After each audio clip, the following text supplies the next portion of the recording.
So I have a question. What about those boys who end up deciding, and their family helps them, to go along through a sex orientation or a gender transition surgery and the hormones? What happens to the body from the hormones and from the surgery? This is what it's shocking and sad and devastating. I mean, you have a little boy who thinks he's a girl, and around the ages of 8 or 9, he will be put on a puberty blocker.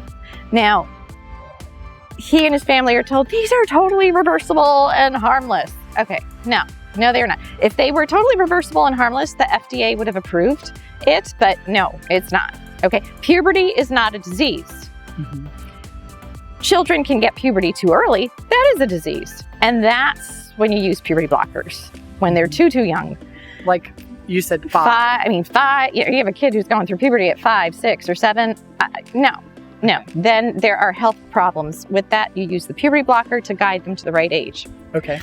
Puberty itself is not a disease. If you take a healthy, physically healthy boy, put him on a puberty blocker, his testes, his sperm, they don't mature.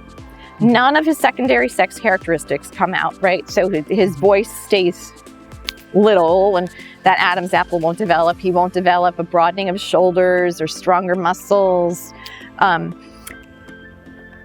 He continues then to more easily pass as a girl. Not surprisingly, he then thinks more of himself as a girl and asks for those cross-sex hormones, which for a boy is estrogen. Once you pump a boy full of estrogen plus those blockers, permanently sterile.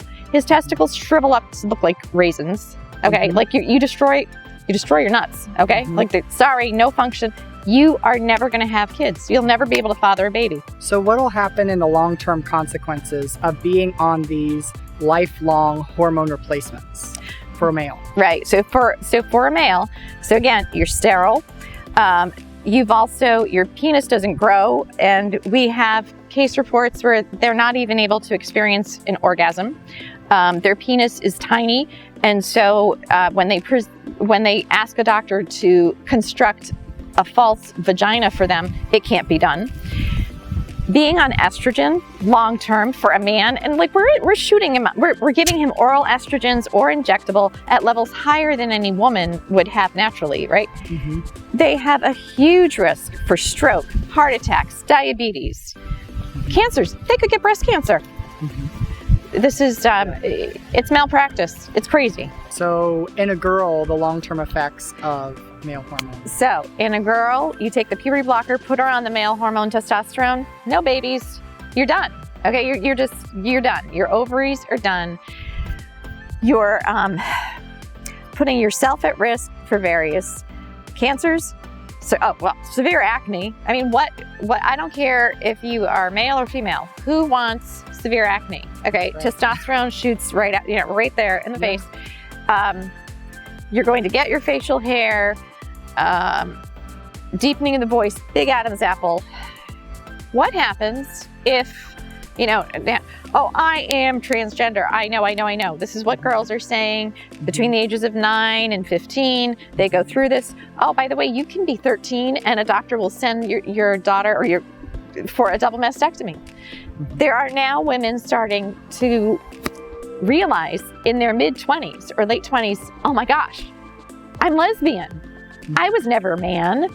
Sure, I'm attracted to other girls emotionally, but what have I done to my body? I can't have babies. I lost my breasts. And once you go off the testosterone, you're still infertile. You still have a 5 o'clock shadow every day.